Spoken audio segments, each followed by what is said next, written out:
कहानी का उन्वान है तानिया और सानिया। तानी बेटा, ये सानिया कहाँ है? उससे कहना था कि जल्दी से आकर खाना खा ले। तानिया की अम्मी ने खाना मेज पर लगाते हुए कहा। उफ अम्मी जान, वो हमारे घर की मुलाजमा है, कोई हमारे घर की फर्द नहीं है। जब सफाई का काम खत्म कर लेगी तो खुद ही आकर खा लेगी। तानिया ने उकताहट भरे अंदाज से जवाब दिया। उसकी बात सुनकर अम्मी जान ने गुस्से से उसकी तरफ देखा और बोली, तुम्हें कितनी बार समझाया है, वो हमारे घर की फर्द है। मैंने और तुम्हारे अब्बू ने उसे कभी भी मुलाजमा नहीं समझा और तुम भी अपने जहन से ये बात निकाल दो। हाँ बेटा, तुम ऐसा मत सोचा करो, बल्कि तुम उसे अपनी बहन ही की तरह समझो। उसके अब्बू ने कुर्सी पर बैठते हुए समझाना चाहा, लेकिन वो तानिया ही क्या जो उनकी बात पर तवज्जो देती। दरअसल सानिया एक बहुत ही प्यारी सी बच्ची थी जो तानिया की हम उम्र थी। उसके अब्बू के चचरजाद भाई की बेटी थी और गांव से तालीम हासिल करने के लिए आई थी। वो दोनों 5वीं जमात की तालिबा थी। तानिया ने उसे कभी अच्छे अंदाज से नहीं बुलाया था, मगर सानिया बहुत खुश इखलाक थी और वो अक्सर तानिया की अम्मी का हाथ भी बटाती रहती थी।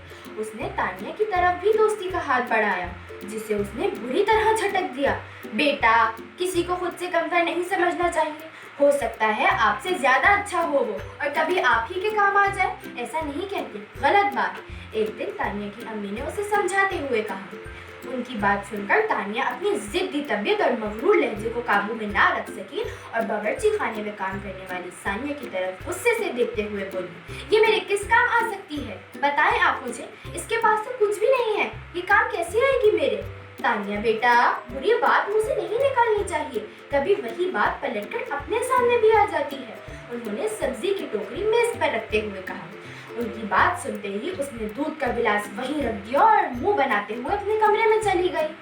अगले रोज तानिया मामूल के मुताबिक स्कूल के लिए तैयार होने हुई और नाश्ते के लिए तेजी से सीढ़ियां उतरने लगी कि अचानक उसका पाँव फिसला और वो आखिरी सीढ़ी पर कलाबाजी खाते हुए गिर गई। उसकी चीख सुनते ही अम्मी अब्बू भाग के उसके पास आए। तानिया की बहुत गहरी चोट आई थी तो वो उसको अस्पताल ले जाया गया। क्या करते, 2 दिन बाद तानिया की हालत संभली तो उसकी आंखें खुल गईं। उसके अम्मी अब्बू उसे होश में आता देखकर बहुत ज्यादा खुश हुए। 1 हफ्ते बाद तानिया तंदुरुस्त होकर घर आ गई। उसके पूछने पर अम्मी जान ने बताया, बेटा तुम्हारी हालत बहुत नाजुक थी, तुम्हारा ब्लड ग्रुप O नेगेटिव है जो हमें कहीं भी नहीं मिल रहा था। फिर एक नेक दिल ने बर वक्त हमारी मदद की और तुम्हें खून दिया, जिसकी वजह से तुम जिंदगी की तरफ वापस लौट आई हो। अम्मी जान, वो कौन है? मैं उनका शुक्रिया अदा करना चाहूँगी, तानिया ने खुशदिली से कहा। वो अस्पताल से आने के बहुत बदल सी गई थी। जी अम्मी, मैं उनका शुक्रिया अदा करना चाहूँगी ताकि इस एहसान पर उनका शुक्रिया अदा तो कर सकूँ ज़रा। बेटा, क्या तुम वाकई उनका शुक्रिया अदा करना चाहोगी? अम्मी ने हैरानी से पूछा। जी हाँ अम्मी जान।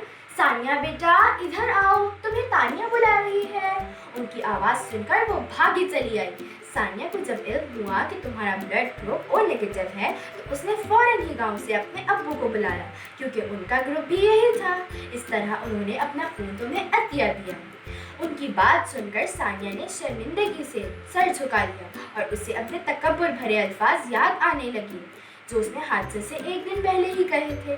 सानिया के पास तो सब कुछ था, नर्म दिल, खुश इखलाकी, बड़ों का एहतराम, मगर तानिया के पास कुछ भी नहीं। इस वजह से सब उससे बहुत ज्यादा प्यार करते थे।